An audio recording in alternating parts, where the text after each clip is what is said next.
तो दोस्तों, बहुत दिनों पहले हमें ट्रॉय नाम की एक बेहतरीन एक तरह की हिस्टोरिकल मूवी देखने को मिली थी, जो कि तकरीबन 2000 जो एक तरह से 2004 के अंदर थी, और उसके बाद 2024 के अंदर इसका दूसरा जो पार्ट है वो हमें देखने को मिलने वाला था।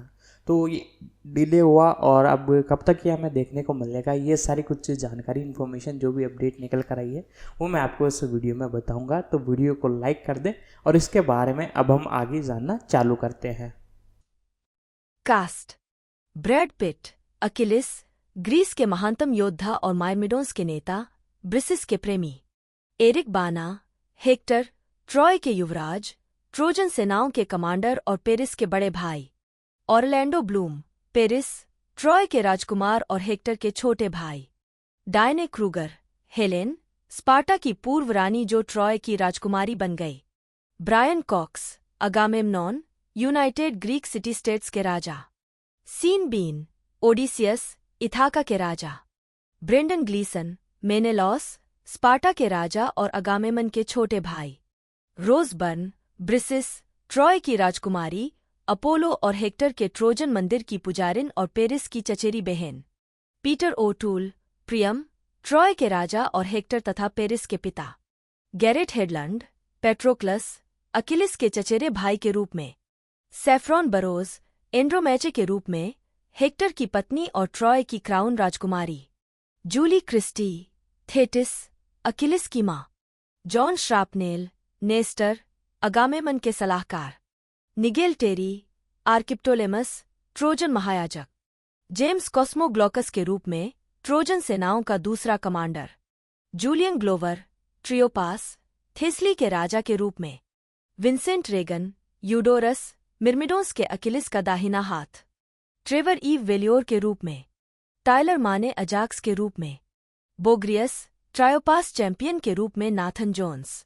उत्पादन: ट्रॉय शहर का निर्माण अप्रैल से जून 2003 तक माल्टा के भूमध्यसागरीय द्वीप फोर्ट रिकासोली में किया गया था। 10 अन्य महत्वपूर्ण दृश्यों की शूटिंग माल्टा के उत्तर में एक छोटे से शहर मेलिहा और कोमिनो के छोटे से द्वीप पर की गई थी। ट्रॉय की बाहरी दीवारों का निर्माण और फिल्मांकन मैक्सिको के काबो सैन लुकास में किया गया था। 11 तूफान मार्टी के फिल्मांकन क्षेत्रों को प्रभावित करने के बाद फिल्म निर्माण कुछ समय के लिए बाधित रहा। 12 पिट को फिल्मांकन के दौरान अपने अकिलीज टेंडन में चोट भी लगी, जिसके कारण उत्पादन में कई हफ्तों की देरी हुई। 13 ब्रिसिस की भूमिका पहले बॉलीवुड अभिनेत्री ऐश्वर्या राय को ऑफर की गई थी, लेकिन उन्होंने इसे ठुकरा दिया क्योंकि वह इसमें शामिल प्रेम दृश्यों को करने में सहज नहीं थीं। अंततः यह भूमिका रोज बर्न को मिल गई। 14-15 संगीत। मुख्य लेख: ट्रॉय, मोशन पिक्चर से संगीत। संगीतकार गैब्रियल यारेड ने मूल रूप से ट्रॉय के स्कोर पर 1 वर्ष से अधिक समय तक काम किया था। उन्हें निर्देशक वोल्फगैंग पीटरसन द्वारा काम पर रखा गया था। तांजा कारोव्स्का ने संगीत के विभिन्न हिस्सों पर स्वर प्रदान किए, जैसा कि उन्होंने बाद में संगीतकार जेम्स हॉर्नर के साउंड ट्रैक के संस्करण में किया था। हालांकि स्कोर के अधूरे संस्करण का उपयोग करने वाले परीक्षण स्क्रीनिंग पर प्रतिक्रियाएं नकारात्मक थीं, और 1 दिन से भी कम समय में यारेड को अपना संगीत ठीक करने या बदलने का मौका दिए बिना परियोजना से हटा दिया गया था। 16 जेम्स हॉर्नर ने लगभग 4 सप्ताह में एक प्रतिस्थापन स्कोर तैयार किया। उन्होंने फिर से कारोव्स्का के स्वरों का उपयोग किया और पारंपरिक पूर्वी भूमध्यसागरीय संगीत और पीतल के वाद्ययंत्रों को भी शामिल किया। हॉर्नर ने अमेरिकी गायक गीतकार जोश ग्रोबान और गीतकार सिंथिया वेल के साथ मिलकर फिल्म के अंतिम क्रेडिट के लिए एक मूल गीत भी लिखा। फिल्म का साउंड ट्रैक 11 मई 2004 को रिप्राइज रिकॉर्ड्स के माध्यम से जारी किया गया था। ट्रॉय डायरेक्टर्स कट को 17 फरवरी 2007 को 57वें बर्लिन अंतर्राष्ट्रीय फिल्म समारोह में प्रदर्शित किया गया था और अप्रैल 2007 में जर्मनी में सीमित रिलीज प्राप्त हुई थी। वार्नर होम वीडियो ने कथित तौर पर डायरेक्टर्स कट के लिए $1 मिलियन से अधिक खर्च किए, जिसमें कम से कम 1000 नए कट या लगभग 30 मिनट का अतिरिक्त फुटेज 196 मिनट के नए रनिंग टाइम के साथ शामिल है। डीवीडी को 18 सितंबर 2007 को अमेरिका में रिलीज किया गया था। फिल्म के स्कोर में नाटकीय रूप से बदलाव किया गया था, जिसमें कई महिला स्वरों को काट दिया गया था। संगीत में एक अतिरिक्त चीज है गेट्स ऑफ ट्रॉय के सामने हेक्टर और अकिलिस के बीच निर्णायक लड़ाई के दौरान प्लेनेट ऑफ द एप्स के लिए डैनी एल्फमैन की थीम का उपयोग।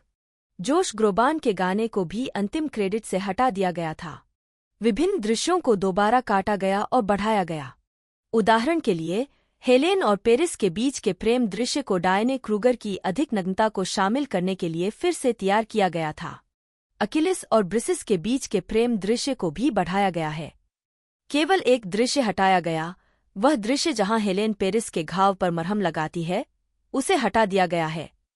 युद्ध के दृश्यों को भी बढ़ाया गया, जिसमें अधिक हिंसा और खून-खराबा दिखाया गया, जिसमें ग्रीक सेना द्वारा प्रारंभिक हमले के दौरान ट्रोजन पर अजाक्स के खूनी उत्पात और हेक्टर के साथ उसके द्वंद्व शामिल हैं।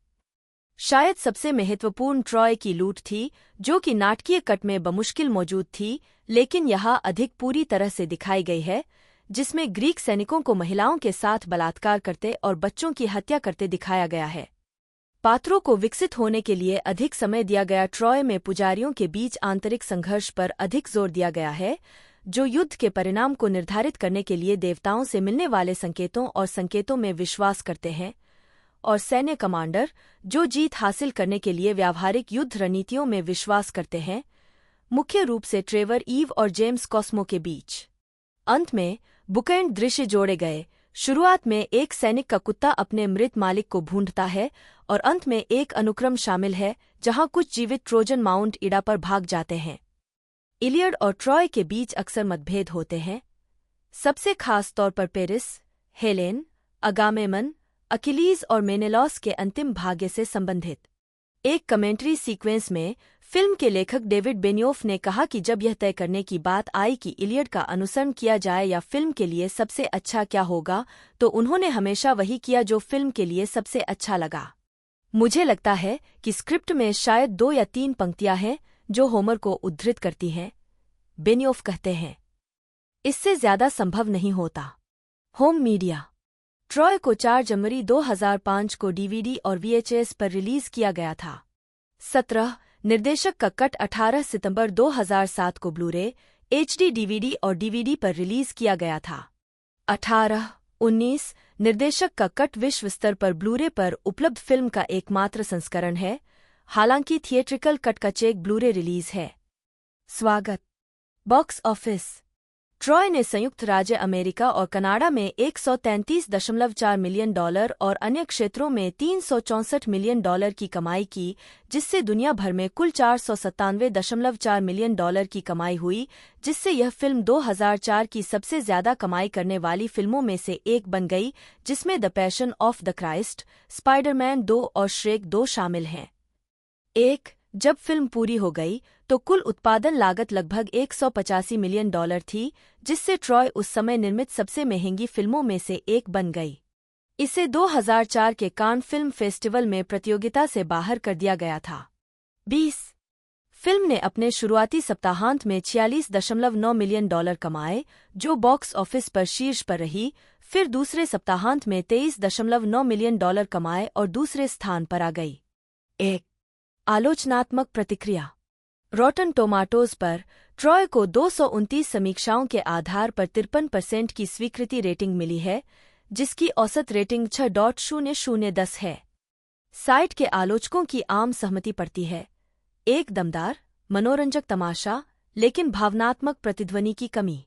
21 मेटाक्रिटिक पर 43 आलोचकों के आधार पर फिल्म का भारित औसत स्कोर 100 में से 56 है, जो मिश्रित या औसत समीक्षा दर्शाता है। 22 सिनेमास्कोर द्वारा सर्वेक्षण किए गए दर्शकों ने फिल्म को A+ से F पैमाने पर B का औसत ग्रेड दिया। 23 रोजर एबर्ट ने फिल्म को 4 में से 2 स्टार दिए। उन्होंने कहा, पिट आधुनिक, सूक्ष्म, आत्मनिरीक्षण करने वाले हैं। वह एक ऐसी भूमिका में जटिलता लाते हैं जहां इसकी आवश्यकता नहीं है। 4 IGN के आलोचकों क्रिस्टोफर मोनफेट और सिंडी व्हाइट ने निर्देशक के कट की शुरुआती संस्करण से बेहतर के रूप में प्रशंसा की, इसे 10 में से 8 सितारों के साथ मूल्यांकन किया।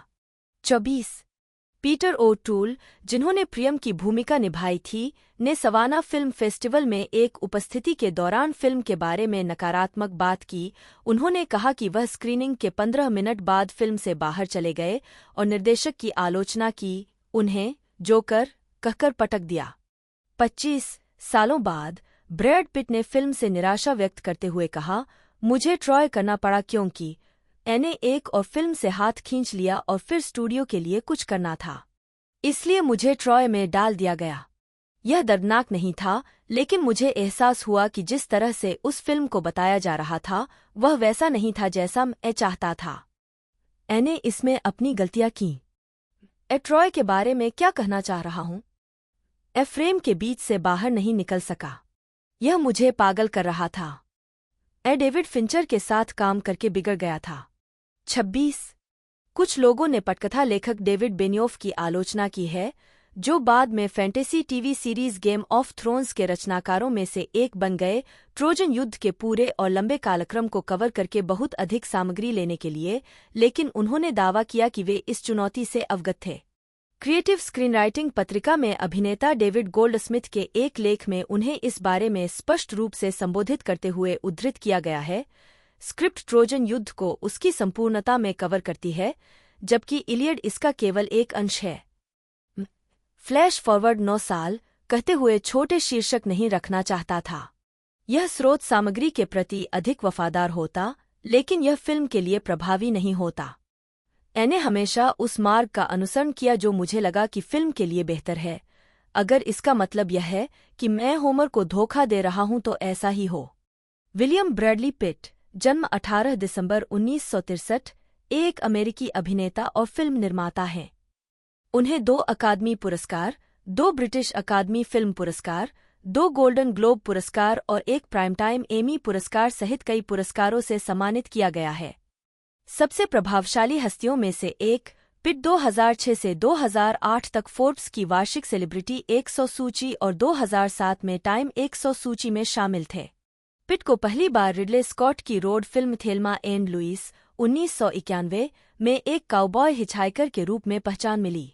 बड़े बजट की प्रस्तुतियों में उनकी पहली प्रमुख भूमिकाएं ड्रामा फिल्मों a river runs through it 1992 और लीजेंड्स ऑफ द फॉल 1994 में आईं।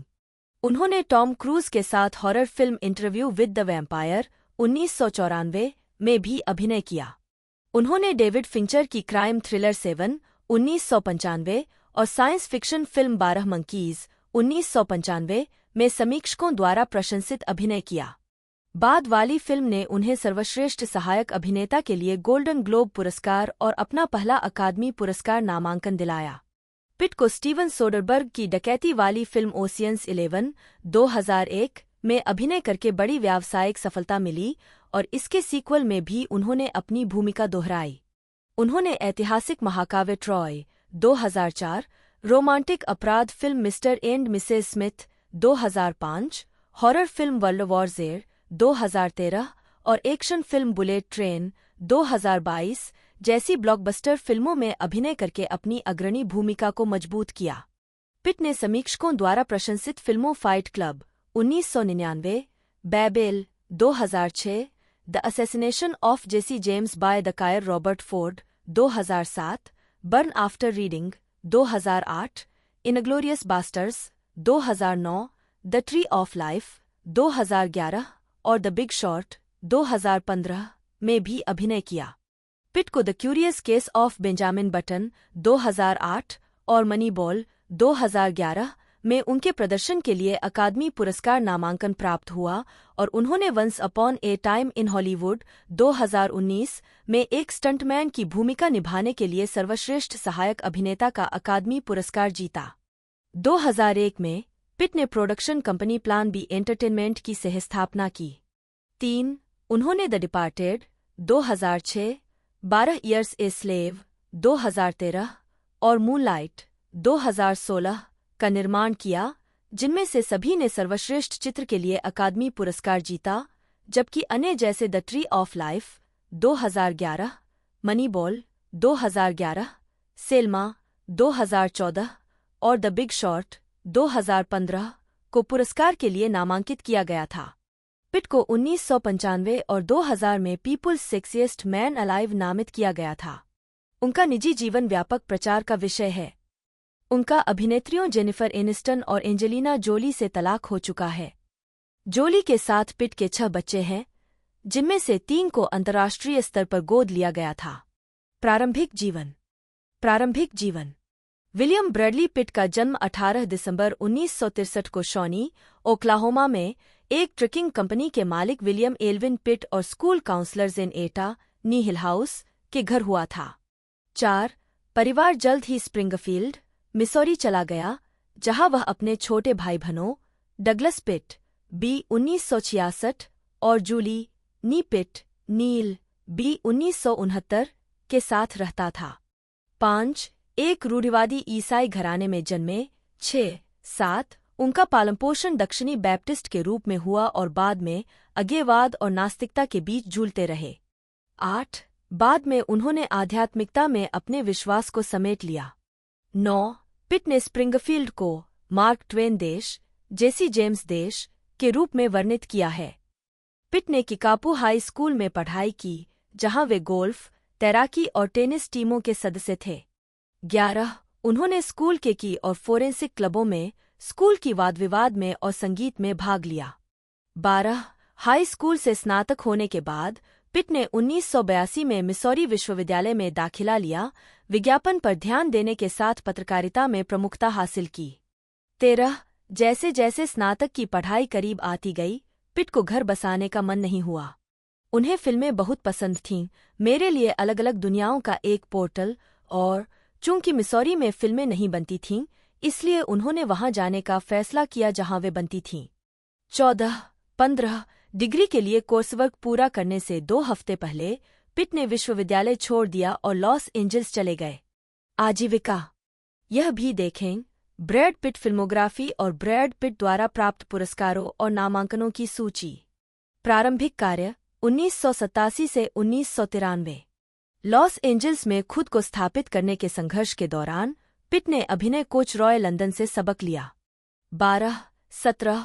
उनका अभिनय करियर 1987 में no way out 1987, no man's land 1987 और लेस दैन जीरो 1987 फिल्मों में बिना श्रेय के भागों के साथ शुरू हुआ।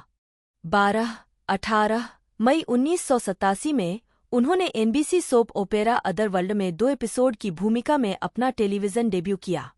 19. उसी वर्ष नवंबर में पिट ने CBS sitcom trial and error 20, 21 और एबीसी सिटकॉम ग्रोइंग पेन्स में अतिथि भूमिका निभाई थी।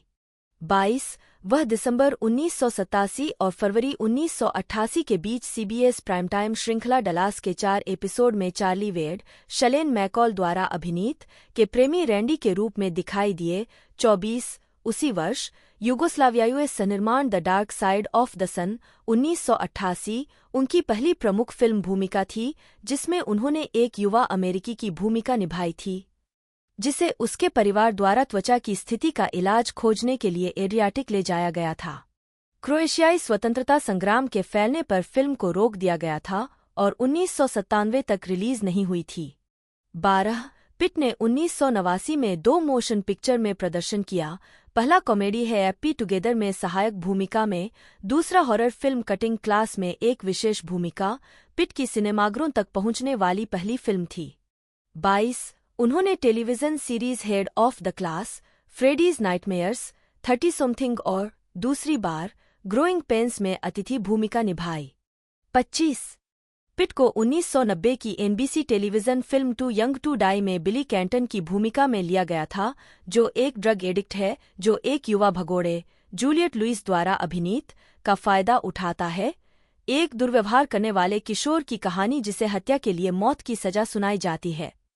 एंटरटेनमेंट वीकली के केन टकर ने लिखा, पिट उसके हुडी बॉयफ्रेंड के रूप में एक शानदार घिनौना आदमी है। एक दुष्ट जॉन कॉगर मेलेंकैम्प की तरह दिखने और बोलने में वह वास्तव में डरावना है। 26. उसी वर्ष पिट ने अल्पकालिक फॉक्स ड्रामा ग्लोरी डेज के 6 एपिसोड में सहअभिनय किया और HBO television film the image में सहायक भूमिका निभाई। 27. उनकी अगली उपस्थिति 1991 की फिल्म एक्रॉस द ट्रैक्स फिल्मों में सहायक भूमिकाओं और लगातार टेलीविजन अतिथि भूमिकाओं के वर्षों के बाद पिट ने रिडले स्कॉट की 1991 की road film Thelma and Louise में अपनी सहायक भूमिका में व्यापक पहचान हासिल की। 27 उन्होंने जेडी का किरदार निभाया, जो एक छोटा-मोटा अपराधी है जो थेल्मा गीना डेविस से दोस्ती करता है। डेविस के साथ उनके प्रेम दृश्य को उस घटना के रूप में उद्धृत किया गया है जिसने पिट को एक सेक्स प्रतीक के रूप में परिभाषित किया।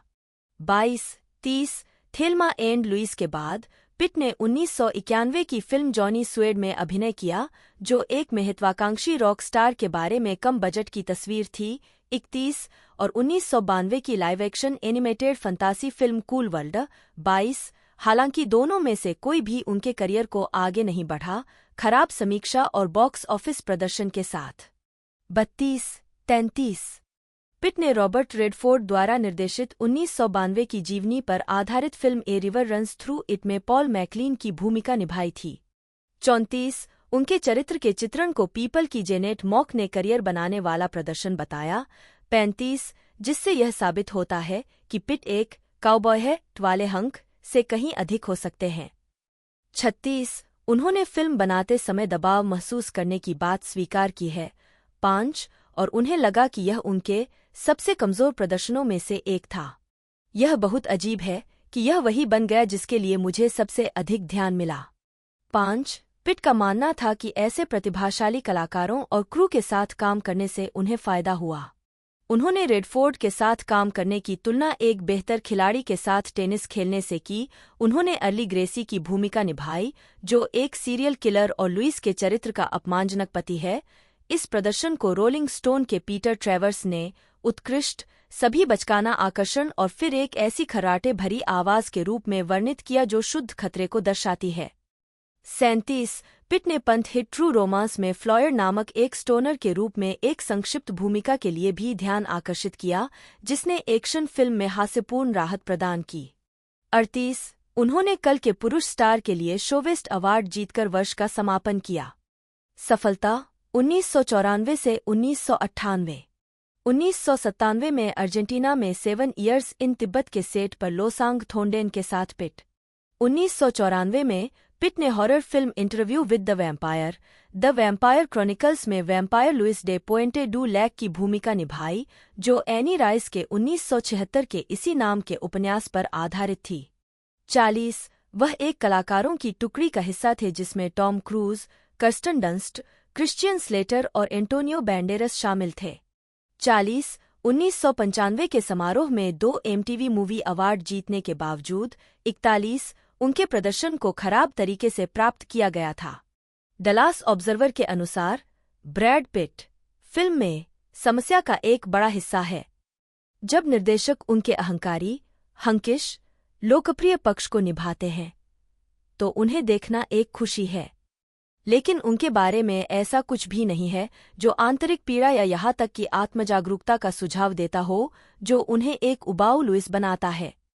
42 इंटरव्यू विद द वैम्पायर की रिलीज के बाद पिट ने लीजेंड्स ऑफ द फॉल 1994 में अभिनय किया। 43 जिम हैरिसन के इसी नाम के उपन्यास पर आधारित 20वीं सदी के पहले 4 दशकों के दौरान अमेरिकी पश्चिम में सेट किया गया। कॉर्निश आप्रवासी colonel William Ludlow Anthony Hopkins के बेटे ट्रिस्टन लुडलो को चित्रित करते हुए 44 पिट को सर्वश्रेष्ठ अभिनेता श्रेणी में अपना पहला गोल्डन ग्लोब अवार्ड नामांकन मिला। 45 एडन क्विन और हेनरी थॉमस ने पिट के भाइयों के रूप में सह-अभिनय किया। हालांकि फिल्म का स्वागत मिश्रित था। 46 कई फिल्म समीक्षकों ने पिट के प्रदर्शन की प्रशंसा की। द न्यूयॉर्क टाइम्स की जेनेट मसलिन ने कहा, पिट के अभिनय और रवैये का बेबाक मिश्रण इतनी दिलकश पूर्णता के साथ काम करता है कि यह शर्म की बात है कि फिल्म का सतीपन उनके रास्ते में आ जाता है। 47 डेजरेट न्यूज ने भविष्यवाणी की कि लीजेंड्स ऑफ द फॉल एक प्रमुख अभिनेता के रूप में पिट की प्रतिष्ठा को मजबूत करेगा। 48 1995 में पिट ने क्राइम थ्रिलर 7 में मॉर्गन फ्रीमैन, ग्वेनेथ पाल्ट्रो और केविन स्पेसी के साथ अभिनय किया, जिसमें उन्होंने एक सीरियल किलर की तलाश में एक जासूस की भूमिका निभाई जो उन लोगों का शिकार करता है जिन्हें वह 7 डेडली सिंस का दोषी मानता है। 49 पिट ने इसे एक बेहतरीन फिल्म कहा और घोषणा की कि यह हिस्सा उनके अभिनय क्षितिज का विस्तार करेगा। 50 उन्होंने इस सुंदर लड़के वाली बात से आगे बढ़ने और खामियों वाले किसी व्यक्ति की भूमिका निभाने का इरादा व्यक्त किया। 51 उनके प्रदर्शन को समीक्षकों ने खूब सराहा। वैरायटी ने कहा कि यह स्क्रीन पर सर्वश्रेष्ठ अभिनय था और पिट की जासूस के रूप में दृढ़, ऊर्जावान, विश्वसनीय काम करने की क्षमता पर आगे टिप्पणी की। 52 सेवन ने अंतर्राष्ट्रीय बॉक्स ऑफिस पर $327 मिलियन की कमाई की। फिल्म को मुख्य रूप से सकारात्मक समीक्षाएं मिलीं, जिसमें पिट की विशेष रूप से प्रशंसा की गई। द न्यूयॉर्क टाइम्स की जेनेट मसलिन ने 12 मंकीज को भयंकर और विचलित करने वाला कहा और पिट के चौंकाने वाले उन्मादी प्रदर्शन पर टिप्पणी की और निष्कर्ष निकाला कि उन्होंने जेफरी को एक अजीब चुंबकत्व के साथ विद्युतीकृत किया जो बाद में फिल्म में महत्वपूर्ण हो जाता है। 53 उन्होंने फिल्म के लिए सर्वश्रेष्ठ सहायक अभिनेता का गोल्डन ग्लोब पुरस्कार जीता। 45 और सर्वश्रेष्ठ सहायक अभिनेता के लिए अपना पहला अकादमी पुरस्कार नामांकन प्राप्त किया। 54 अगले वर्ष वह लोरेंजो कार्केटर के इसी नाम के उपन्यास पर आधारित कानूनी ड्रामा स्लीपर्स 1996 में दिखाई दिए। 55 फिल्म को मिश्रित समीक्षा मिली। 56 1997 की फिल्म द डेविल्स ओन में पिट ने हैरिसन फोर्ड के साथ आयरिश रिपब्लिकन आर्मी के आतंकवादी रोरी डेवेनी की भूमिका निभाई। 57 एक ऐसी भूमिका जिसके लिए उन्हें आयरिश उच्चारण सीखना आवश्यक था।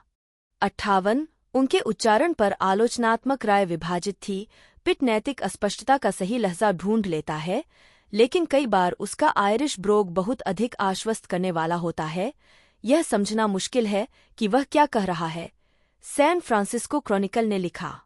59 चार्ल्सटन गजट ने राय दी कि उसने फिल्म की तुलना में पिट के उच्चारण का पक्ष लिया था। 60 उस वर्ष के अंत में उन्होंने जीन जैक्स अन्नार्ड की फिल्म 7 ईयर्स इन तिब्बत में ऑस्ट्रियाई पर्वतारोही हेनरिक एरर की भूमिका निभाई। 61 पिट ने इस भूमिका के लिए महीनों तक प्रशिक्षण लिया, जिसमें महत्वपूर्ण पर्वतारोहण और ट्रैकिंग अभ्यास की मांग की गई, जिसमें कैलिफोर्निया में रॉक क्लाइंबिंग और उनके सहकलाकार डेविड थेवलिस के साथ यूरोपीय आल्प्स शामिल थे। 62 पिट ने 1998 की फंतासी रोमांस फिल्म मीट जो ब्लैक में मुख्य भूमिका निभाई थी। उन्होंने एक युवक के शरीर में निवास करने वाली मृत्यु का चित्रण किया, जो यह सीखना चाहता था कि मानव होना कैसा होता है। 63 फिल्म को मिश्रित समीक्षा मिली और कई लोगों ने पिट के प्रदर्शन की आलोचना की।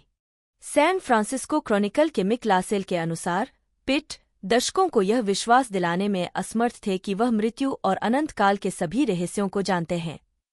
64 प्रसिद्धि की ओर बढ़ना 1999 से 2003। 1999 में पिट ने फाइट क्लब में टायलर डर्डन का किरदार निभाया। 66 67 जो डेविड फिंचर द्वारा निर्देशित चक पलाहनी के इसी नाम के उपन्यास का फिल्म रूपांतरण था। 68 पिट ने मुक्केबाजी, ताइक्वांडो और ग्रैपलिंग की शिक्षा लेकर इस हिस्से की तैयारी की। 69 इस हिस्से के अनुरूप दिखने के लिए पिट ने अपने सामने के दांतों के टुकड़े हटाने के लिए सहमति जताई, जिन्हें फिल्मांकन समाप्त होने पर ठीक कर दिया गया। 70 फाइट क्लब का प्रचार करते समय पिट ने कहा कि फिल्म किसी के गुस्से को किसी और पर निकालने की नहीं बल्कि एक अनुभव प्राप्त करने, एक और मुक्का सहने और यह देखने की कोशिश करती है कि आप दूसरी तरफ कैसे निकलते हैं। 71 फाइट क्लब का प्रीमियर 1999 के वेनिस अंतर्राष्ट्रीय फिल्म महोत्सव में हुआ। 72 CNN के पॉल क्लिंटन ने फिल्म की जोखिम भरी लेकिन सफल प्रकृति पर ध्यान दिया। 75 जबकि वैरायटी ने पिट की शांत, करिश्माई और अधिक गतिशील शारीरिक क्षमता, शायद थेल्मा और लुइस में उनकी सफल भूमिका पर टिप्पणी की। 76 बॉक्स ऑफिस पर उम्मीद से भी खराब प्रदर्शन के बावजूद फाइट क्लब 2000 में अपनी DVD रिलीज के बाद एक कल्ट क्लासिक बन गई। 77 पिट 2001 में पिट को गाय रिची की 2000 की गैंगस्टर फिल्म स्नैच में बमुश्किल समझ में आने वाले उच्चारण वाले आयरिश ट्रैवलर बॉक्सर की भूमिका में लिया गया था। 78 कई समीक्षकों ने स्नैच की आलोचना की, हालांकि अधिकांश ने पिट की प्रशंसा की। 79 सैन फ्रांसिस्को क्रॉनिकल के मिक लासेल ने कहा कि पिट को एक आयरिश व्यक्ति के रूप में आदर्श रूप से कास्ट किया गया था जिसका उच्चारण इतना मोटा है कि ब्रिटिश भी उसे नहीं समझ सकते। उन्होंने आगे कहा कि स्नैच से पहले पिट को ऐसी भूमिकाओं से जकड़ा गया था जिनमें गहन आत्मनिरीक्षण की आवश्यकता थी, लेकिन हाल ही में उन्हें ब्लैक कॉमिक अपमानजनकता और आकर्षक बहिर्मुखता में अपना आह्वान मिला है।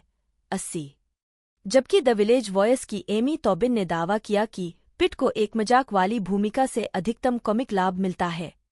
81 अगले वर्ष पिट ने रोमांटिक कॉमेडी द मैक्सिकन में जूलिया रॉबर्ट्स के साथ अभिनय किया। 82 एक ऐसी फिल्म जिसने कई तरह की समीक्षाएं 83 बटोरी लेकिन बॉक्स ऑफिस पर सफल रही। 32 पिट की अगली भूमिका 2001 की $143 मिलियन की कमाई वाली cold war thriller spy game में 32 टॉम बिशप की थी, जो CIA के स्पेशल एक्टिविटीज डिवीजन का एक ऑपरेटिव था जिसे रॉबर्ट रेडफोर्ड के किरदार द्वारा सलाह दी जाती थी। 84 Saloon.com के मार्क होलकॉम्ब ने फिल्म का आनंद लिया, हालांकि उन्होंने कहा कि न तो पिट और न ही रेडफोर्ड ने दर्शकों के लिए बहुत अधिक भावनात्मक जुड़ाव प्रदान किया। 85 22 नवंबर 2001 को पिट ने टेलीविजन सीरीज फ्रेंड्स के 8वें सीजन में अतिथि भूमिका निभाई, जिसमें उन्होंने जेनिफर एनिस्टन द्वारा अभिनीत रेचल ग्रीन के खिलाफ एक व्यक्ति की भूमिका निभाई जिसके साथ पिट उस समय शादीशुदा थे। 86 इस प्रदर्शन के लिए उन्हें हास्य श्रृंखला में उत्कृष्ट अतिथि अभिनेता की श्रेणी में एमी पुरस्कार के लिए नामांकित किया गया था। 87 दिसंबर 2001 में पिट ने डकैती फिल्म ओशियंस 11 में रस्टी रयान की भूमिका निभाई, जो 1960 के रैट पैक मूल की रीमेक थी। वह George Clooney, Matt Damon, Andy Garcia और जूलिया रॉबर्ट्स सहित कलाकारों की टुकड़ी में शामिल हो गए। 88 आलोचकों द्वारा अच्छी तरह से प्राप्त ओशियंस 11 बॉक्स ऑफिस पर अत्यधिक सफल रही। पिट फरवरी 2002 में MTV की रियलिटी सीरीज जैकस के 2 एपिसोड में दिखाई दिए। पहले लॉस एंजल्स की सड़कों पर गोरिल्ला सूट में कई कलाकारों के साथ दौड़ते हुए 89 और बाद के एपिसोड में अपने स्वयं के मंचित अपहरण में भाग लेते हुए 90 उसी वर्ष पिट ने जॉर्ज क्लूनी के निर्देशन में बनी पहली film confessions of a dangerous mind में एक कैमियो भूमिका निभाई थी। 91 उन्होंने 2003 में अपनी पहली आवाज वाली भूमिकाएं निभाईं, ड्रीमवर्क्स की animated film Sinbad legend of the seven seas 92 के शीर्षक चरित्र के रूप में बोलते हुए और animated television series king of the हिल के एक एपिसोड में बूमहॉवर के भाई पैच की भूमिका निभाई। 93 विश्वव्यापी मान्यता 2004 से 2008 पिट ने 2004 में 2 प्रमुख फिल्म भूमिकाएं निभाईं, ट्रॉय में अकिलिस के रूप में अभिनय किया और सीक्वल ओशियंस 12 में रस्टी रयान की अपनी भूमिका को दोहराया। उन्होंने इलियड पर आधारित ट्रॉय के फिल्मांकन से पहले 6 महीने तलवारबाजी प्रशिक्षण में बिताए। 94 उनके अकिलीस टेंडन में ऑनसेट चोट ने कई हफ्तों तक चित्र के निर्माण में देरी की।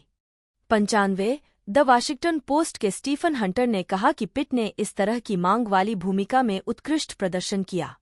96 ट्रॉय प्लान बी एंटरटेनमेंट द्वारा निर्मित पहली फिल्म थी, एक फिल्म निर्माण कंपनी जिसे उन्होंने 2 साल पहले जेनिफर एनिस्टन और पैरामाउंट पिक्चर्स के CEO ब्रैड ग्रे के साथ मिलकर स्थापित किया था।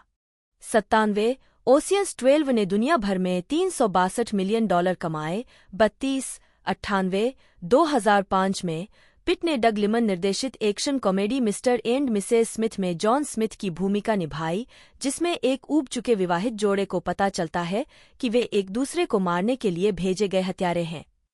फीचर को उचित समीक्षा मिली, लेकिन आमतौर पर पिट और एंजेलिना जोली के बीच की केमिस्ट्री के लिए प्रशंसा की गई, जिन्होंने उनके चरित्र की पत्नी जेन स्मिथ की भूमिका निभाई।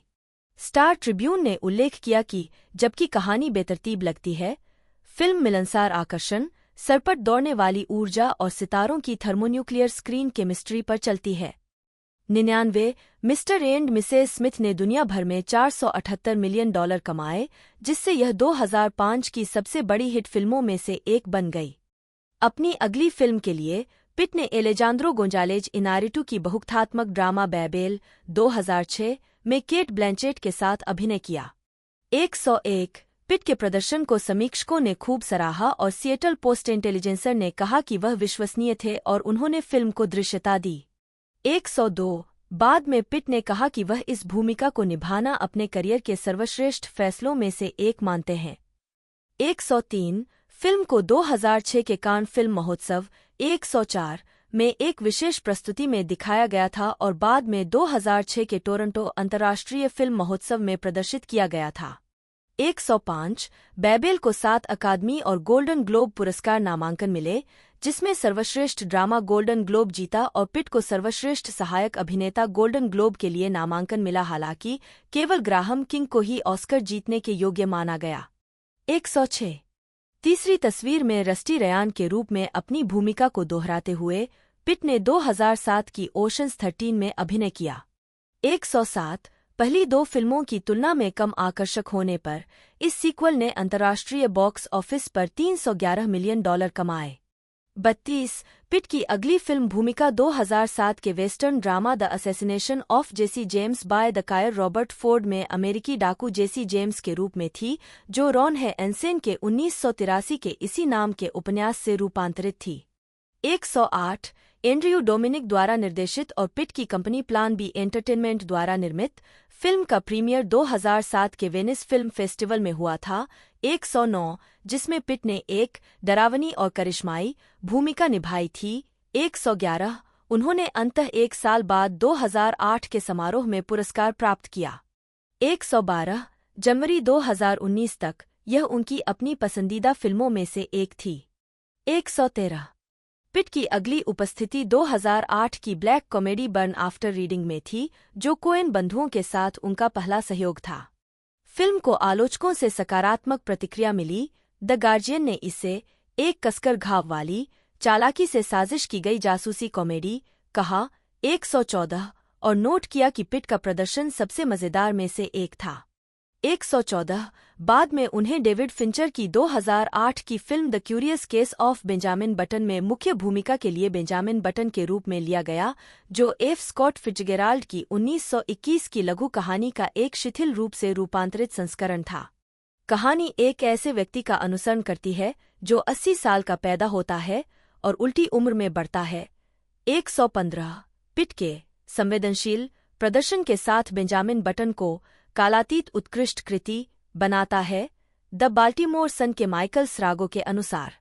116 इस प्रदर्शन ने पिट को अपना पहला स्क्रीन एक्टर्स गिल्ड अवार्ड नामांकन, 117 और साथ ही चौथा गोल्डन ग्लोब और दूसरा अकादमी पुरस्कार नामांकन, 45 सभी सर्वश्रेष्ठ अभिनेता की श्रेणी में दिलाया। फिल्म को 13 अकादमी पुरस्कार नामांकन मिले और इसने दुनिया भर में बॉक्स ऑफिस पर $329 मिलियन की कमाई की। 32 स्थापित अभिनेता 2009 वर्तमान कोकेशियाई पुरुष के लंबे भूरे बाल पीछे की ओर लटके होते हैं और छोटी भूरी दाढ़ी होती है। वह काले रंग का सूट जैकेट और सफेद शर्ट पहनता है। 2012 के कान फिल्म महोत्सव में पिट की अगली प्रमुख भूमिका 2009 में क्वेंटिन टारंटिनो निर्देशित युद्ध फिल्म इनग्लोरियस बास्टर्ड्स में आई, जिसका प्रीमियर 2009 के कान फिल्म समारोह में हुआ था।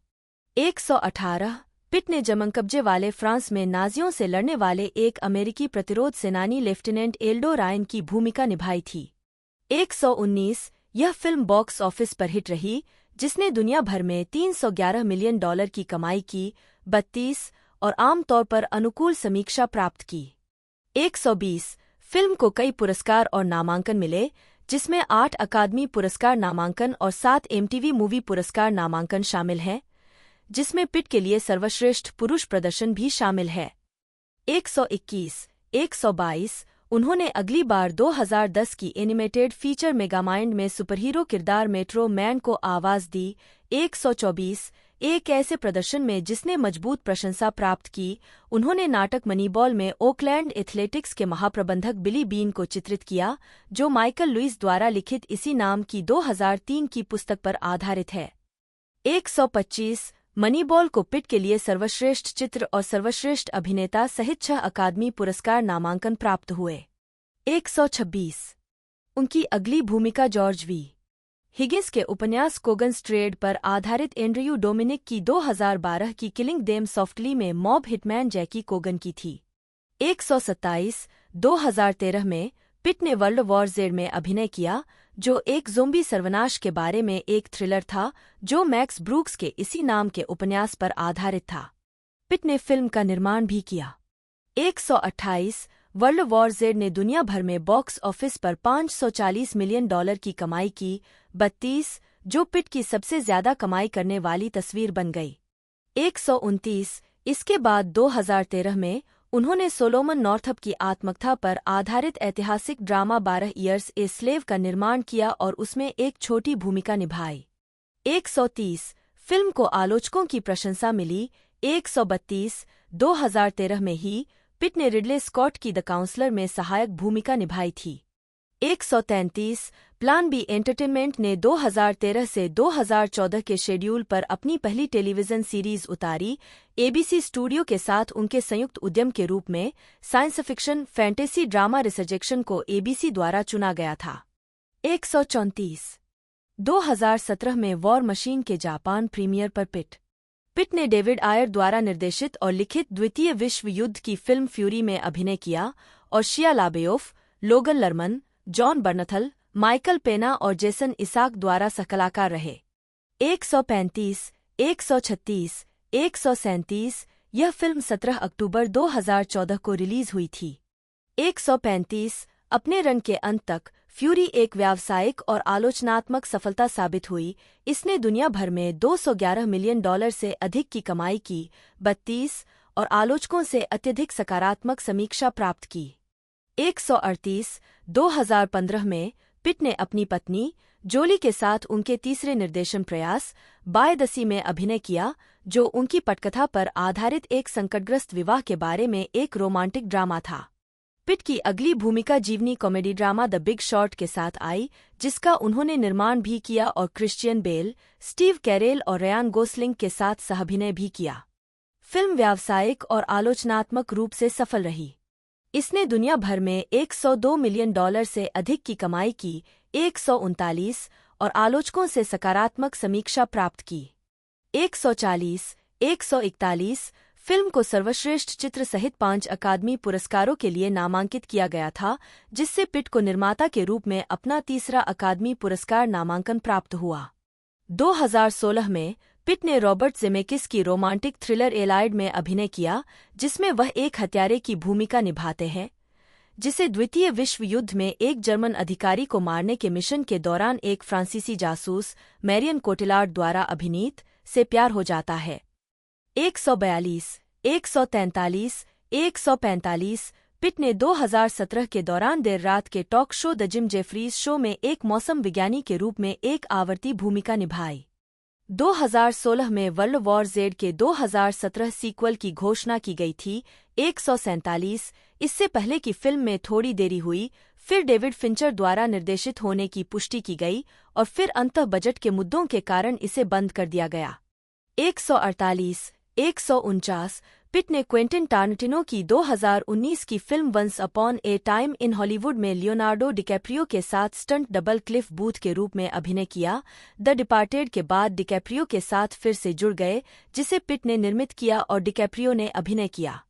150 फिल्म में उनके प्रदर्शन के लिए उन्हें अकादमी पुरस्कार, गोल्डन ग्लोब पुरस्कार, बाफ्टा पुरस्कार, स्क्रीन एक्टर्स गिल्ड पुरस्कार और क्रिटिक्स च्वाइस मूवी पुरस्कार में सर्वश्रेष्ठ सहायक अभिनेता के पुरस्कार मिले। 151 152 2019 में उन्होंने जेम्स ग्रे की deep space epic Ad Astra में भी अभिनय किया, जिसमें उन्होंने रॉय मैकब्राइड की भूमिका निभाई, जो अपने पिता के लिए आकाशगंगा की खोज करने वाले एक अंतरिक्ष इंजीनियर थे। 153 पिट के प्रदर्शन की उनके करियर की सर्वश्रेष्ठ भूमिकाओं में से एक के रूप में प्रशंसा की गई। 154 155 एक ऐसा प्रदर्शन दिया जो निष्क्रियता को आत्मरक्षा के घातक रूप में हथियार बनाता है। 156 25 अप्रैल 2020 को पिट ने सैटरडे नाइट लाइव में कोल्ड ओपन में डॉ. एंथनी फॉसी का किरदार निभाया और कॉमेडी सीरीज में उत्कृष्ट अतिथि अभिनेता के लिए प्राइम टाइम एमी अवार्ड के लिए नामांकन अर्जित किया। 2021 में पिट ने फ्रेंच रिकॉर्ड निर्माता डेमियन क्विंटार्ड के साथ एक कंपनी बनाकर रिकॉर्डिंग व्यवसाय में प्रवेश किया। फ्रांस के दक्षिण में पिट के शैटो मिरावल में स्थापित मिरावल स्टूडियो 2 दशकों की निष्क्रियता के बाद 2022 में फिर से खुलेगा। स्टूडियो का पिछला संस्करण दुनिया के सबसे प्रतिष्ठित स्टूडियो में से एक था, जिसमें पिंक फ्लॉयड, क्रैनबेरीज, AC/DC, साडे और म्यूज जैसे अन्य लोगों के लिए रिकॉर्ड बनाए गए थे। 157 2022 में पिट ने डेविड लीच द्वारा निर्देशित बुलेट ट्रेन में अभिनय किया। 158 और डेमियन चेज़ेल द्वारा निर्देशित बेबीलोन में अपने once upon a time in Hollywood की सहकलाकार मार्गोट रोबी के साथ फिर से काम किया। 159 सितंबर 2021 में यह पता चला कि वह जॉन वॉट्स द्वारा लिखित और निर्देशित एक थ्रिलर फिल्म में जॉर्ज क्लूनी के साथ फिर से काम करेंगे। 160 5 जनवरी 2022 को उन्होंने जोसेफ कोसिंस्की द्वारा निर्देशित फॉर्मूला 1 पर एक रेसिंग फिल्म में अभिनय करने और उसका निर्माण करने के लिए हस्ताक्षर किए। 161 जिसके लिए वह $30 मिलियन कमाएंगे। 162 परोपकार और सक्रियता। पिट ने अक्टूबर 2004 में मिसौरी विश्वविद्यालय परिसर का दौरा किया ताकि छात्रों को 2004 के अमेरिकी राष्ट्रपति चुनाव में मतदान करने के लिए प्रोत्साहित किया जा सके। 163 जिसमें उन्होंने जॉन केरी का समर्थन किया। 163 164 बाद में अक्टूबर में उन्होंने भ्रूण स्टेम सेल अनुसंधान के लिए सार्वजनिक वित्त पोषण के सिद्धांत का सार्वजनिक रूप से समर्थन किया। उन्होंने कहा, हमें यह सुनिश्चित करना होगा कि हम इन रास्तों को खोलें ताकि हमारे सबसे अच्छे और सबसे प्रतिभाशाली लोग इन इलाजों को खोज सकें जिनके बारे में उन्हें विश्वास है कि वे उन्हें खोज लेंगे। 165 इसके समर्थन में उन्होंने प्रस्ताव 71 का समर्थन किया, जो कि कैलिफोर्निया की एक मतपत्र पहल है जिसका उद्देश्य स्टेम सेल अनुसंधान के लिए राज्य सरकार को वित्त पोषण प्रदान करना है। 166 पिट ने 2014 में संघर्ष में यौन हिंसा को समाप्त करने के लिए वैश्विक शिखर सम्मेलन में भाग लिया था। पिट 1 कैंपेन का समर्थन करते हैं, जो विकासशील देशों में एड्स और गरीबी से लड़ने के उद्देश्य से एक संगठन है। 167 168 उन्होंने 2005 के PBS सार्वजनिक टेलीविजन श्रृंखला RX for survival, a global health challenge का वर्णन किया, जो वर्तमान वैश्विक स्वास्थ्य मुद्दों पर चर्चा करता है। 169 अगले वर्ष पिट और जोली है एती गए, जहां उन्होंने येले है एती द्वारा समर्थित एक स्कूल का दौरा किया, जो कि है एती में जन्मे हिप हॉप संगीतकार विक्लफ जीन द्वारा स्थापित एक चैरिटी है।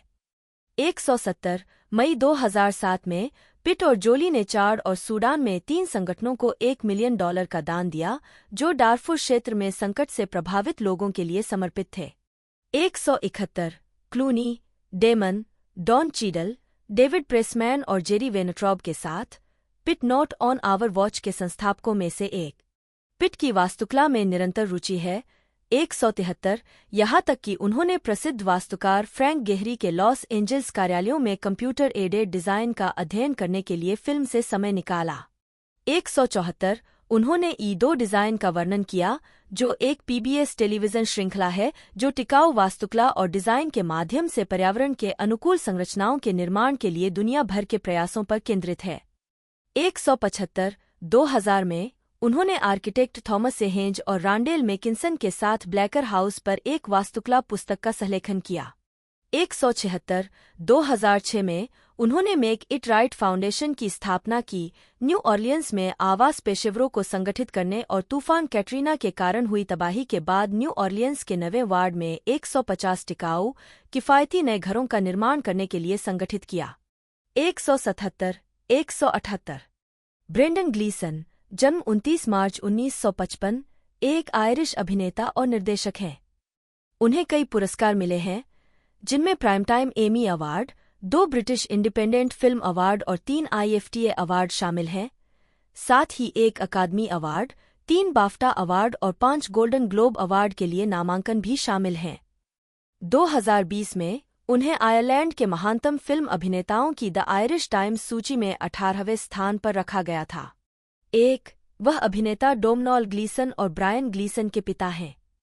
उन्हें ब्रेवहार्ट 1995, Michael Collins 1996, 28 days letter 2002, gangs of New York 2002, cold mountain 2003, Troy 2004 है, हैरी पॉटर फिल्म सीरीज 2005 से 2010, सफ्रागेट 2015, पैडिंगटन 2 2017, द बैलार्ड ऑफ बस्टर स्क्रग्स 2018, और द ट्रेजेडी ऑफ मैकबेथ 2021 जैसी फिल्मों में उनकी सहायक भूमिकाओं के लिए जाना जाता है। उन्हें the General 1998, in Bruges 2008, the guard 2011, Calvary 2014, Frankie 2019 और द बैनशीज ऑफ इनिशेरिन 2022 जैसी फिल्मों में उनकी प्रमुख भूमिकाओं के लिए भी जाना जाता है, जिसके लिए उन्हें सर्वश्रेष्ठ सहायक अभिनेता के लिए अकादमी पुरस्कार के लिए नामांकन मिला। उन्होंने television film into the storm में विंस्टन चर्चिल की भूमिका के लिए 2009 में प्राइम टाइम एमी पुरस्कार जीता। शोटाइम सीरीज द कॉमी रूल 2020 में डोनाल्ड ट्रंप के रूप में उनके प्रदर्शन के लिए उन्हें गोल्डन ग्लोब अवार्ड के लिए नामांकन भी मिला। 2017 से 2019 तक उन्होंने क्राइम सीरीज मिस्टर मर्सिडीज में अभिनय किया। उन्हें स्टीफन फ्रीयर्स की Sundance TV series state of the union 2022 के लिए एमी अवार्ड के लिए नामांकन मिला। प्रारंभिक जीवन। ग्लीसन का जन्म डबलिन में हुआ था, जो पैट 1925 से 2007 और फ्रैंक ग्लीसन 1918 से 2010 के बेटे थे। 2. ग्लीसन ने खुद का वर्णन एक बच्चे के रूप में एक शौकीन चावला पाठक के रूप में किया है। 3. उन्होंने डबलिन के फेयरव्यू में सेंट जोसेफ सीबीएस में अपनी दूसरी स्तर की शिक्षा प्राप्त की, जहां वे स्कूल ड्रामा समूह के सदस्य थे। उन्होंने यूनिवर्सिटी कॉलेज डबलिन में अंग्रेजी और आयरिश में प्रमुखता के साथ कला स्नातक की उपाधि प्राप्त की। एक अभिनेता के रूप में प्रशिक्षण लेने के बाद उन्होंने कई वर्षों तक नॉर्थ काउंटी डबलिन में अब बंद हो चुके कैथोलिक बेलकैम्प कॉलेज में आयरिश और अंग्रेजी के माध्यमिक विद्यालय के शिक्षक के रूप में काम किया, जो 2004 में बंद हो गया। 4-5 वे अध्यापन के दौरान एक अभिनेता के रूप में भी काम कर रहे थे। उन्होंने 1991 में अभिनय के लिए पूर्णकालिक रूप से समर्पित होने के लिए शिक्षण पेशे को छोड़ दिया। 2014 में कैलवरी को बढ़ावा देने के लिए एनपीआर साक्षात्कार में ग्लीसन ने कहा कि प्राथमिक विद्यालय में एक ईसाई भाई द्वारा एक बच्चे के रूप में उनके साथ छेड़छाड़ की गई थी, लेकिन इस घटना से वे किसी भी तरह से आहत नहीं हुए। 6. कैरियर। ब्रेंडन ग्लीसन, सितंबर 2005। डबलिन स्थित पैशन मशीन थिएटर कंपनी के सदस्य के रूप में ग्लीसन थिएटर कंपनी के कई शुरुआती और बेहद सफल नाटकों में दिखाई दिए, जैसे ब्राउन ब्रेड 1987, जिसे रॉडी डॉयल ने लिखा और पॉल मर्सियर ने निर्देशित किया, वेस्टर्स 1985 और होम 1988, जिसे पॉल मर्सियर ने लिखा और निर्देशित किया। उन्होंने पैशन मशीन के लिए 3 नाटक भी लिखे हैं, द बर्ड टेबल 1987 और ब्रेकिंग अप 1988, दोनों का उन्होंने निर्देशन किया, और बेबीज एंड बाथवाटर 1994, जिसमें उन्होंने अभिनय किया। 7. उनके अन्य डबलिन थिएटर कार्यों में पैट्रिक सुस्किंड का one man play the double बास और जॉन बी कीन का the year of the hiker शामिल हैं। ग्लीसन ने अपने फिल्मी करियर की शुरुआत 34 साल की उम्र में की थी। 8. वे पहली बार आयरलैंड में RTE1 पर प्रसारित एक टेलीविजन फिल्म द ट्रीटी में माइकल कोलिंस की भूमिका के लिए प्रसिद्ध हुए, और जिसके लिए उन्होंने 1992 में जैकब पुरस्कार जीता। उन्होंने Braveheart, I went down, Michael Collins, gangs of New York, cold mountain, 28 days later, Troy, kingdom of heaven, Lake Placid, AI artificial intelligence, mission impossible 2 और द विलेज जैसी फिल्मों में अभिनय किया है।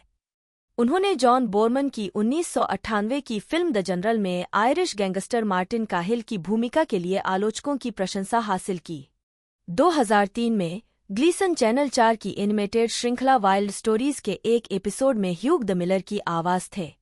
9. जबकि ग्लीसन ने द ट्रीटी में आयरिश राजनेता माइकल कोलिंस को चित्रित किया था, बाद में उन्होंने फिल्म माइकल कोलिंस में कोलिंस के करीबी सहयोगी लियाम टोबिन को चित्रित किया, जिसमें लियाम नीसन ने कोलिंस की भूमिका निभाई थी। 10. बाद में ग्लीसन ने इनटू द स्टॉर्म में विंस्टन चर्चिल को चित्रित किया। ग्लीसन ने अपने प्रदर्शन के लिए एमी पुरस्कार जीता। ग्लीसन ने चौथी में हॉगवर्ट्स के प्रोफेसर मैडाई मूडी की नकल करते हुए बार्टी क्राउच जूनियर की भूमिका निभाई, और 5वीं और 7वीं हैरी पॉटर फिल्मों में खुद एलास्टर मूडी की भूमिका निभाई। टोरंटो फिल्म फेस्टिवल 2015 में ब्रेंडन अपने बेटे डोमनॉल ग्लीसन के साथ ग्लीसन ने द सीक्रेट ऑफ केल्स में एबॉट सेलाज की आवाज प्रदान की, जो कार्टून सैलून के टॉम मूर और नोरा ट्वॉमी द्वारा संनिर्देशित एक एनिमेटेड फिल्म थी, जिसका प्रीमियर फरवरी 2009 में जेम्सन डबलिन अंतर्राष्ट्रीय फिल्म महोत्सव में हुआ था। 11 ग्लीसन ने 2006 में लघु फिल्म 6 शूटर में अभिनय किया, जिसने सर्वश्रेष्ठ लाइव एक्शन लघु फिल्म के लिए एकेडमी पुरस्कार जीता। इस फिल्म को मार्टिन मैकडोनाग ने लिखा और निर्देशित किया था। 2008 में ग्लीसन ने कॉमेडी अपराध फिल्म इन ब्रुग्स में अभिनय किया, जिसे मैकडोनाग ने ही लिखा और निर्देशित किया था। फिल्म और ग्लीसन के प्रदर्शन को आलोचकों की भारी प्रशंसा मिली, जिससे ग्लीसन को कई पुरस्कार नामांकन मिले, जिसमें उनका पहला गोल्डन ग्लोब नामांकन भी शामिल। जुलाई 2012 में उन्होंने टेलर किट्सच के साथ द ग्रैंड सेडक्शन का फिल्मांकन शुरू किया, जो कि डॉन मैकेलर द्वारा निर्देशित जीन फ्रांसवा पोलियोट की फ्रेंच कैनेडियन ला ग्रांडे सेडक्शन 2003 की रीमेक थी। फिल्म 2013 में रिलीज हुई थी। 2016 में वह वीडियो गेम अनुकूलन असैसिन्स क्रीड और बेन एफ्लेक के अपराध नाटक लाइव बाय नाइट में दिखाई दिए। 2017 में उन्होंने साइकिक समाप्त किया, एक लघु जिसका उन्होंने निर्देशन और अभिनय किया था। 2022 में वह मार्टिन मैकडोनाग के साथ दुखद कॉमेडी द बैनशीज ऑफ इनिशेरिन में फिर से शामिल हुए, जिसमें कॉलिन फेरेल के साथ अभिनय किया। इस परियोजना में 13 वास्तुशिल्प फर्म और पर्यावरण संगठन ग्लोबल ग्रीन यूएसए शामिल हैं, जिनमें से कई फर्म अपनी सेवाएं दान कर रही हैं। 179, 180 पिट और परोपकारी स्टीव बिंग ने प्रत्येक ने $5 मिलियन का दान दिया है। 181 पहले 6 घर अक्टूबर 2008 में पूरे हो गए। 182 और सितंबर 2009 में पिट को यूएस ग्रीन बिल्डिंग काउंसिल से परियोजना की मान्यता में एक पुरस्कार मिला, जो एक गैरलाभकारी व्यापार संगठन है जो इमारतों को कैसे डिजाइन, निर्माण और संचालन किया जाता है, इसमें स्थिरता को बढ़ावा देता है। 183, 184 पिट ने राष्ट्रीय मॉडल के रूप में हरित आवास की अपनी अवधारणा को बढ़ावा देने और संघीय वित्त पोषण संभावनाओं पर चर्चा करने के लिए मार्च 2009 में अमेरिकी राष्ट्रपति बराक ओबामा और प्रतिनिधि सभा की अध्यक्ष नैन्सी पेलोसी से मुलाकात की। 185 सितंबर 2006 में पिट और जोली ने दुनिया भर में मानवीय कारणों की सहायता के लिए एक धर्मार्थ संगठन जोली पिट फाउंडेशन की स्थापना की। 186 फाउंडेशन ने ग्लोबल एक्शन फॉर चिल्ड्रन और डॉक्टर्स विदाउट बॉर्डर्स को प्रत्येक को $1 मिलियन का प्रारंभिक दान दिया। 187 इसके बाद अक्टूबर 2006 में डैनियल पल फाउंडेशन को $1 लाख का दान दिया, जो दिवंगत अमेरिकी पत्रकार डैनियल पल की याद में बनाया गया संगठन था। 188 संघीय फाइलिंग के अनुसार पिट और जोली ने 2006 में फाउंडेशन में $8.5 मिलियन का निवेश किया। इसने 2006 में $2.4 मिलियन, 189 और 2007 में $3.4 मिलियन दिए। 190 जून 209, 191 जनवरी 2010 में फाउंडेशन ने हैती भूकंप के पीड़ितों की मदद के लिए आपातकालीन चिकित्सा सहायता के लिए डॉक्टर्स विदाउट बॉर्डर्स को $1 मिलियन का दान दिया। 192, 193 पिट समलैंगिक विवाह के समर्थक हैं। 194 एस्क्वायर के साथ अक्टूबर 2006 के एक साक्षात्कार में पिट ने कहा कि वह जोली से तब शादी करेंगे जब अमेरिका में हर कोई कानूनी रूप से शादी करने में सक्षम हो जाएगा। 195 सितंबर 2008 में उन्होंने कैलिफोर्निया के 2008 के मतपत्र प्रस्ताव 8 के खिलाफ अभियान के लिए $1 लाख का दान दिया, जो राज्य के सुप्रीम कोर्ट के फैसले को पलटने की पहल थी जिसने समलैंगिक विवाह को वैध कर दिया था। 196 मार्च 2012 में पिट को डस्टिन लांस ब्लैक के नाटक 8 के प्रदर्शन में दिखाया गया था, जो संघीय परीक्षण का एक मंचित पुनः अभिनय था जिसने कैलिफोर्निया के समलैंगिक विवाह पर प्रस्ताव 8 प्रतिबंध को पलट दिया था, न्यायाधीश वॉन वॉकर के रूप में। 197 सितंबर 2012 में पिट ने ओबामा के प्रति अपने समर्थन की पुष्टि करते हुए कहा, मैं ओबामा का समर्थक हूं और मैं उनके अमेरिकी चुनाव अभियान का समर्थन कर रहा हूं। 198 अक्टूबर 2020 में उन्होंने जो बिडेन के 2020 के राष्ट्रपति अभियान के लिए एक विज्ञापन सुनाया। दोस्तों, पिछला जो पार्ट है वो 13 मई 2004 को कैनर में एक तरह से देखने को मिला था और 14 मई को इसे रिलीज़ कर दिया गया। उस समय इसकी रेटिंग अभी पर प्रेजेंट टाइम पर भी 7.4 की है 10 में से, जो कि बहुत ही धांसू रेटिंग है। और 175 से 185 मिलियन डॉलर्स के बजट में इसे बनाया गया था। पार्ट 1 की मैं बात कर रहा हूँ और इसने जो कलेक्शन दिया वो तकरीबन मैं आपको बता दूँ 500 मिलियन के तकरीबन दिया था। तो मूवी तो हिट रही थी। बाकी अगले एक तरह से पार्ट को भी अभी प्रोडक्शन में ला दिया गया है। बाकी जैसे ये रिलीज़ होती है, अपडेट आती है निकल कर, तो मैं आपको बता दूंगा। बाकी आप चैनल को सब्सक्राइब जरूर से कर ले, बेल आइकन दबा कर इसे ऑल पर सेट कर ले। बाकी आज की इस वीडियो में दोस्तों इतना ही। मिलते हैं अगले वीडियो में।